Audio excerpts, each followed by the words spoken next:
Welcome. Hello. I'm so glad that we're here today. Get a chance to talk to the Ron Wright and the Wright Associates law firm. Ron, you're big on my screen right now, so I want to let you introduce yourself and introduce your firm and tell me what you do and why you guys do what you do. Well, I'm pretty big on most people's screens, but that's my fault. So I understand what you're saying. Now, Jim, first of all, it's such a pleasure to be able to make this presentation of what the firm's all about and the personnel that we have. I'm delighted today to have two young attorneys that are with the firm now. It gives them a little exposure, and I'm going to get them some airtime here in just a minute. Our firm is Wright Associates. Technically, it's been around for about 15, 16 years. Prior to that, I was with other various firms and worked in the areas of estate planning, business planning, litigation. Our litigation for this firm now stems around that guardianships and removal of fiduciaries, contesting wills, those sorts of things. So it's sort of come to pass that we're still into litigation.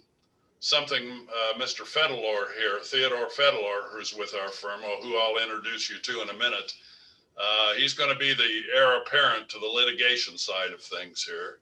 So I'm looking forward to that. I'm getting a little gray hair on top of my head, but also on the front of my face too. I've grown this since the pandemic, which has been an experience for everyone. And we've had a lot of uptick in our business level based upon people feeling the effects of being subjected to the shut-ins and the possibility of contraction of the virus. So we're really gearing up. We're very optimistic about the future. Again, the firm's name is Wright Associates. We're currently located at 11550 North Meridian Street in what's known as the C-Pro building, Suite 235. Our phone number is 317-575-1900. Fortunately, we've been able to retain that number over the years. So people by now are fairly comfortable with where we're located and how to get to us. But as time goes by and things change, we'll be going into new quarters, the first quarter of this year now, I should say,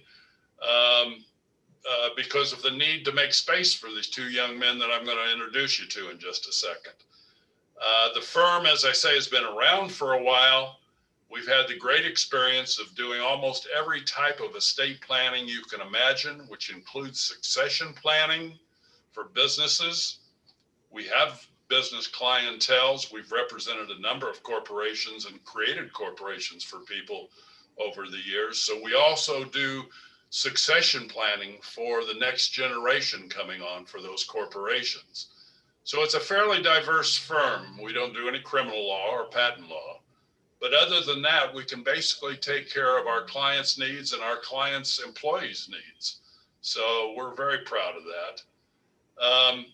We do also look into long-term care issues. As a veteran myself, I was in the military during the Vietnam conflict, not to be confused with me being in country. I never was sent over to Vietnam, which is sort of a rarity during that period of time. So I have a special kinship and a special concern for veterans because I feel like some of my buddies who did go over there didn't make it back. And I owe it to them to help veterans out anytime we can. So we've got an extensive number of continuing clients that are veterans that have applied for veterans disability or what's called aid and attendance, which is a long-term care component that we can get for qualifying veterans. So we do go out in the state. We're all over the state of Indiana. We give seminars.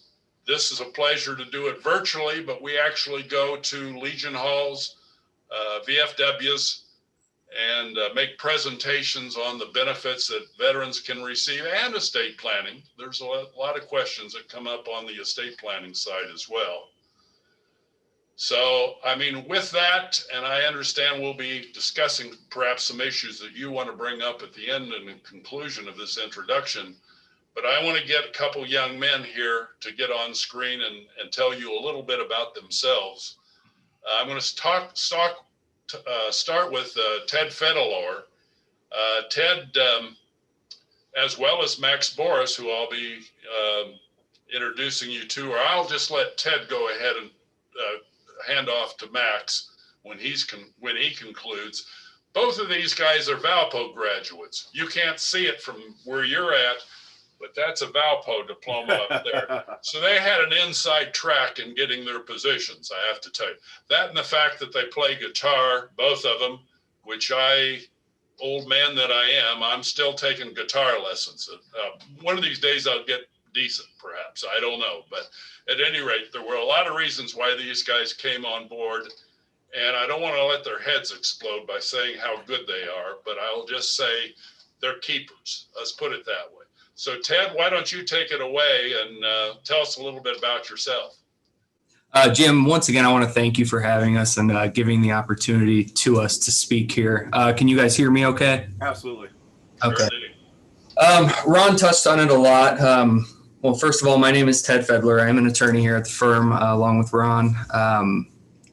We do a lot of estate and succession planning. And what that really encompasses is getting to know our clients on a personal level as much as we can in those first meetings, those first couple of meetings, really getting to know you and what you're about and what your business, if you have a business, is potentially about. And once we have that, we can really start strategizing what we're going to do for you going forward to ensure that what you've built over the years ends up where you want it. My favorite part of working with individual clients, especially business owners, you learn a lot about the inner workings of different areas and different, we could have a farmer, we could have more of an industrial client. And being able to learn things from our clients, I think is one of the greatest rewards that we have here. And I really strive to do so, not only to help with their planning, but, to learn something new. Corporate law is a real passion of mine. We also handle a lot of contract work. We do contract negotiations and drafting, and that could range anywhere from asset acquisitions to simple real estate contracts, things along those lines. We also do a lot of Medicaid planning, which I will let my associate Maxwell Boris get a little bit more into. Max, if you want to take it away. So as Ted had said, my name is Max Boris. I'm the Director of Estate Planning, Probate, and Medicaid here at Wright Associates. On the Medicaid side, there are just so many facets that are just so intricate, and it's so great, especially on the estate planning side, to be able to talk with the client, get all their information, and see exactly what it is that they want to do. Where do they want to go? What's the overall goal that our clients have? And one of the biggest, I guess you can call it, myths about Medicaid is that in order to qualify, you have to pretty much spend down everything that you own, all of your assets, any income that you have, and basically leaving yourself almost destitute. But we pride ourselves in many different ways and just sort of avenues to make sure that everything that you've worked so hard for to earn in your life, that you can be able to pass that on to your family, pass it on to your kids, grandkids, whoever it may be. And that's what we really pride ourselves on, is being able to give our clients that type of service and that ultimate outcome. And it's a very important thing for us to do, just to make sure that our clients feel assured and secure with knowing that their assets and everything that they've worked for is going to be protected, not only just for their lifetime, but for generations to come. Absolutely. And I know Ron did mention Max and I both are musicians. We do both we all actually like playing guitar. We joke around we should start a band here at the office in our spare time, which frankly, I might actually enjoy that. We might actually have to do that in our new location. And Ron did mention we are at 11550 North Meridian Street out of Carmel currently. That's Suite 235. And we will be moving hopefully early March to 8275 Allison Point Trail, Suite 375. And that's right off of Allisonville Road right there. Same phone number. Yep, same exact phone number. Absolutely. You're moving right here over by me. So, Yeah. so I'm in Castleton. Yep. Oh, wow, yeah. And our office is in Carmel, but I'm here. So, Yeah. well, gentlemen, I will tell you that I want to anybody that's watching this that doesn't know why you would need a lawyer just because for an elder law or what that means. I had, as my own experience, I didn't know what that meant, so I didn't do it. We tried to DIY a VA circumstances, early on, and 18 months of being rejected and fighting and going through that whole process. It was a nightmare. And then with Medicaid, we were actually told by the senior living community that we needed to spend down, to nothing, which we dutifully, and we were basically given the indication that if we did get them on Medicaid, or I don't know if Medicaid waiver was even brought up, but if we did, then we basically were these horrible children that mistreated our parents and put them in bad situations. Okay, that was literally how we were. I don't know if they said those exact words, but that was the feel that they made sure we had. Okay. And what I found out later is that's because they get paid more on a private pay. But we just took their advice. We didn't go to somebody like you. So we ended up doing that, burning through all their assets and having to pay for 2 funerals out of pocket ourselves. Families get themselves in situations. I've heard families that want to get a divorce because they think they can save money. They need to, I'm making a strong endorsement. They need to talk to you guys we appreciate that, Jim. And the fact of the matter is, the earlier we get to people, the better off we are, because there's more options available. If it's a married couple, we need to have them both involved in the process, because one more than likely will pass away first, and they need to be put into a position so the one that survives also has assets and capabilities of having the kinds of medical services she or he needs. And frankly, that's the message we put out when we give these seminars all over the state. That's called, it's not crisis management, it's long-term planning. And if you're able to do it that way, you will almost in every case be able to save more for the family and give more security to the survivor of the couple that you're serving. And it is sad to hear stories like what you had just told, Jim. We do hear it often where we have someone come in and they've been advised to spend down all of their assets. And what we do here is we use whatever legal avenues we have to make sure that we're able to preserve as many of those assets as possible, as Max just touched on previously, while simultaneously being able to get our clients qualified for Medicaid. And touching on what Ron said, it's better to get in sooner and to start this planning ahead of time so that it's long-term care planning rather than crisis planning. We don't want to be put in a situation where it's last minute. We have to figure out how we're going to qualify. We have to, you don't want to be in that situation. So the earlier, the better. I've been kind of talking to a few nursing homes. They offer both private pay and Medicaid. And what they see is a lot of times as the elder couples or the elderly person, they get to the point where they can no longer do private pay and they have to qualify for Medicaid. They're not doing it ahead of time. So sometimes that person will have to then go home and be taken care of by family in that juncture between qualifying for Medicaid and running out of funds for private pay. We want to get to these people prior to that point so that there's no space in between them receiving the care that they truly do need.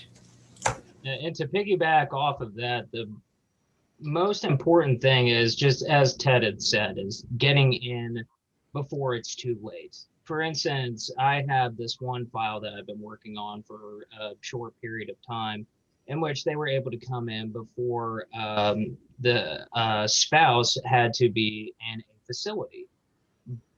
Because they came in so early, because we were able to get everything situated as so, we were able to save them almost $800,000. And you imagine, like, you hear the term Medicaid, and it's very easy for the first thing to pop up is that obviously it's for people with low income, because that's the whole basis of why Medicaid was even started. However, through all these different means, we are able to protect these assets so that you don't have to spend everything that you've worked so hard to do. That's why it's so important to try and get an estate plan together if you don't have one, even if it's just starting off small with just a simple will, just things like that, especially in this climate that we're currently in, experiencing COVID. You see so many people nowadays having that actually at the forefront of their mind.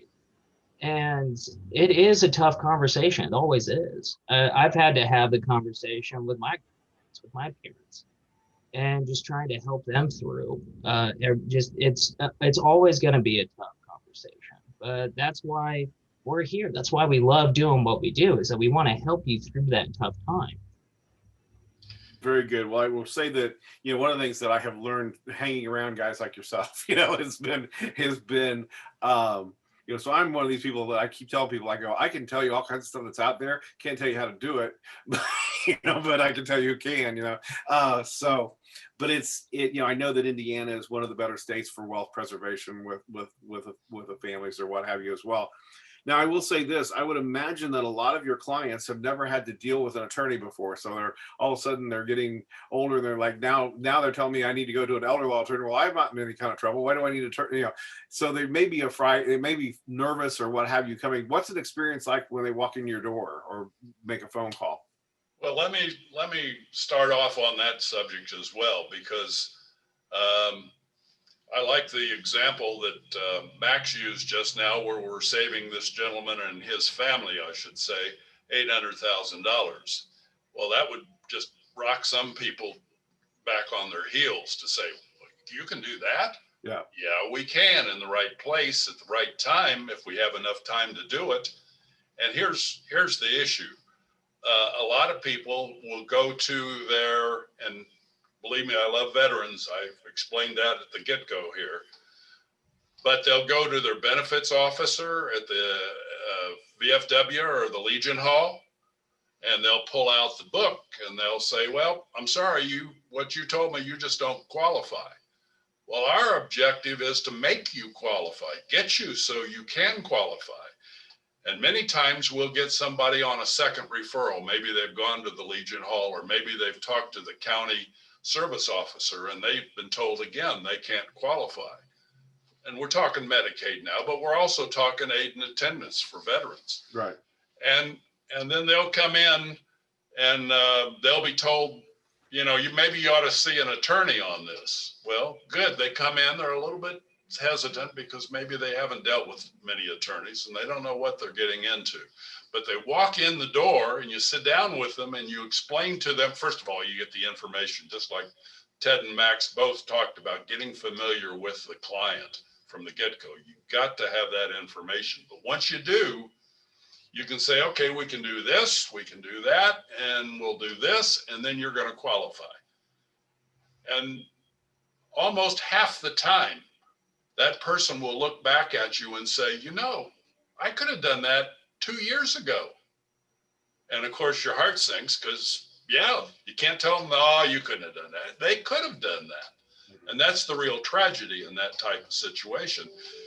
And then it's not too late, though. Let's get it done now. And then they get on board very quickly once they see the tangible results. And you were mentioning your own experience of filing on behalf of was it your mother, Jim? I forgot. Well, one was a father-in-law and then a mother-in-law. Yeah. Yeah. But, that's very common. People will try to do it themselves and they'll be denied and they'll take that at face value. So the things we're talking about is the things we can do with you to help you qualify And it's the same way with Medicaid. Medicaid is the same. That's why there are Medicaid attorneys out there that they specialize in helping you with the Medicaid applications, because there are things you can do legally and actually get yourself in a position that you or your spouse, or if something happens to you, your surviving spouse is able to have the kind of care and the available assets to live a good remainder of his or her lifetime. And that's very important to people's well-being themselves, that they know that's the case. It's life-changing for families if they will actually come to somebody like yourself, because it's critical to have someone guide them through this labyrinth. It's too complicated to try to do on your own. This is really the best thing that we all get out of this, is the fact that we know we are helping people.